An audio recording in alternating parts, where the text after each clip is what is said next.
అసలు ఈ folk songs అంటున్నావు కదా, నువ్వు ఫోక్ సాంగ్స్ పాడాలి అనుకుంటున్నావు, ఎలాంటి పాటలు ఎక్కువ వింటూ ఉంటావు? అంటే లవ్ ఫెయిల్యూర్ సాంగ్సా, లవ్ సాంగ్సా, లేకపోతే ఇది మన ఫోక్ నార్మల్గా జానపదాల, ఎలాంటి పాటలు ఎక్కువ వింటూ ఉంటావు? అంటే ఇప్పుడు యాక్చువల్లీ ఇది జనరేషన్ నుంచి కొంచెం కొంచెం మారుతూ వచ్చింది అన్నట్టు. అంటే అప్పట్లో ఇప్పుడు కంచెరేగి తీపి ఓలే అంటే కొంచెం బాగా ఫోక్ ఉండేది, అప్పుడు ఇంత ఎమర్జ్ అవ్వలేదు మన ఫోక్ ఇండస్ట్రీ తెలంగాణలో పర్టికులర్. సో అప్పుడు అవి వింటుండే. తర్వాత లవ్ ఫెయిల్యూర్ సాంగ్స్ వచ్చినాయి కొన్ని, మందు లేని గాయమే, ఇలాంటివి కొన్ని folk come love failure mix ఉంటుంది అందులో, అలాంటివి వచ్చినాయి. ఈ మధ్య ఇంకా కొంచెం బీట్తో ఉన్న ఫోక్ బాగా పాపులర్ అయింది. అంటే ఫోక్ తో ఉన్న బీట్ అంటే ఒక పాట మీకు వినిపిస్తా. ఖచ్చితంగా.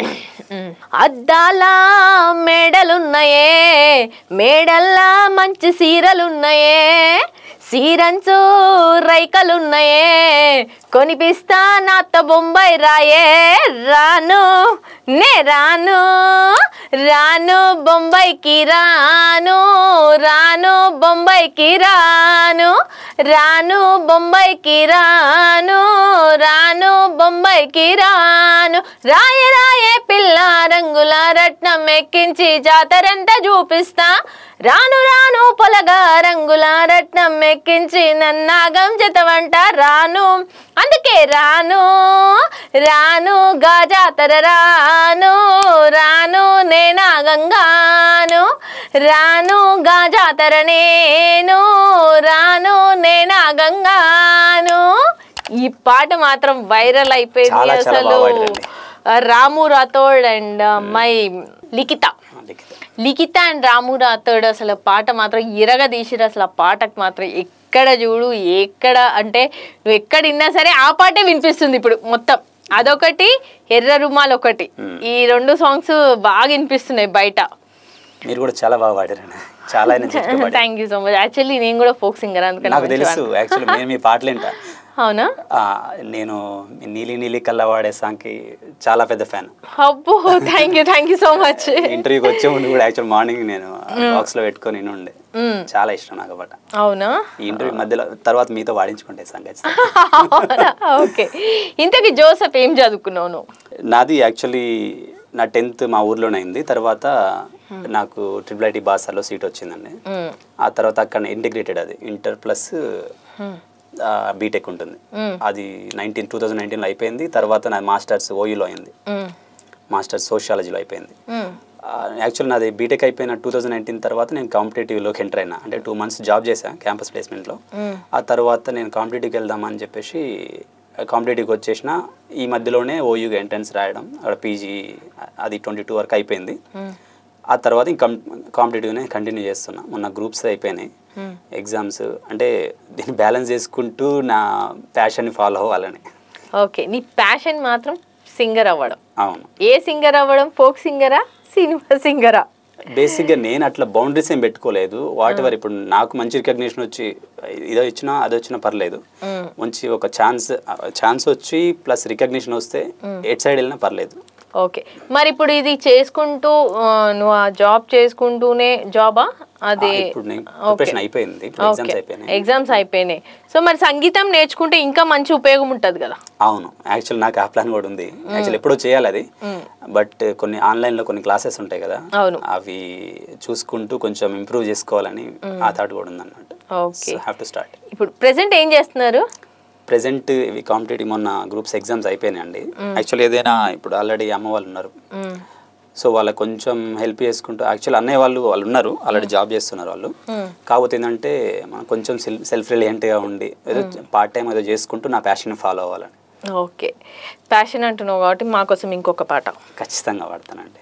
ఓ సిననాడు నేను నన్ను ఊయల్లో ఊపుతూ పేరు పెట్టారమ్మా, నాదాని వనుకొని అడుగడు నీ కొరకు బతికున్న వాడినమ్మా, కాలంగా కసేనే ఎండిపోయినట్టు, కాలం లేక నన్నే వీడిపోతి ఒట్టు, నువ్వు యాదికొస్తే పిల్ల ఎగసాయమే ఎండినంతాయే బాధ, నిన్ను యాది మరిసి ఎట్ట బతికుంటనే ఈడ నువ్వు లేని కాడ, నువ్వు యాదికొస్తే పిల్ల ఎగసాయమే ఎండినంతాయే బాధ, నిన్ను యాది మరిసి ఎట్ట బతికుంటనే ఈడ నువ్వు లేని కాడ, చిన్నప్పుడే చిత్రాల వాన కురిసేనమ్మ మన గుండెలోన ఆలివైతవనుకున్న జాన ఆగిపోయే మన ప్రేమ వాన మాసిపడ్డ నాంగినే ఏసుకొని మురిసినవే మాసిపోయే నాశలే ఎట్ట నువ్వు మరిసినవే నువ్వు లేక సద్ది కూడా సేదాయనే నువ్వు రాక బంతి తోట బీడాయనే కాలంగాక సేనే ఎండిపోయినట్టు కాలం లేక నన్నే ఏడిపోతి ఒట్టు నువ్వు యాదికొస్తే పిల్ల ఎగసాయమే ఎండినంత ఏ బాధ నిన్ను యాది మరిసి ఎట్ట బతికుంటనే ఈడ నువ్వు లేని కాడా. ఎక్సలెంట్, అసలు చాలా బాగా వాడినావు అసలు నిజంగా. Thank you so much. నాకు నువ్వు పాడుతుంటే అజయ్ మెంగాని వాడతాడు చూడు పాటలు, నాకు ఆయన గుర్తొస్తుండు.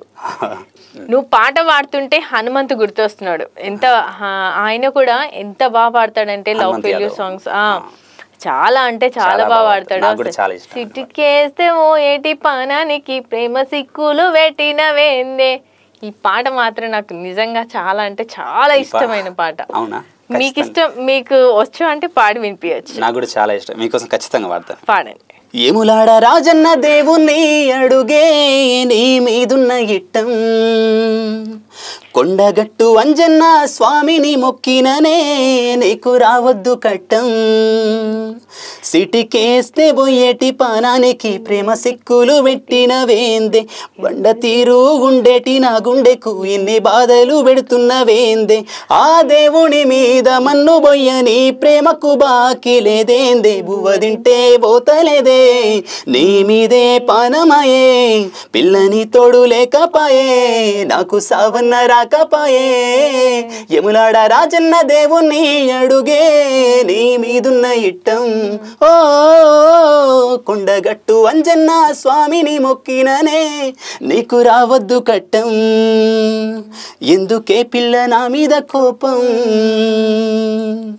ఎందుకే పిల్ల నా మీద కోపం గుండె కోసి చూడు నీ రూపం ఎందుకే పిల్ల నా మీద కోపం నువ్వే గదనే నా లోకం నా గుండెలో దాగున్న ఈ బాధను నేనెవ్వలితోని చెప్పుకొని ఆ దేవుని మీద మన్ను బొయ్యని ప్రేమకు బాకి లేదేంది బువ్వ తింటే పోతలేదే నీ మీదే పానమాయే పిల్లని తోడు లేకపాయే నాకు సావన్న రాకపాయే యమునాడ రాజన్న దేవుణ్ణి అడుగే నీ మీదున్న ఇట్టం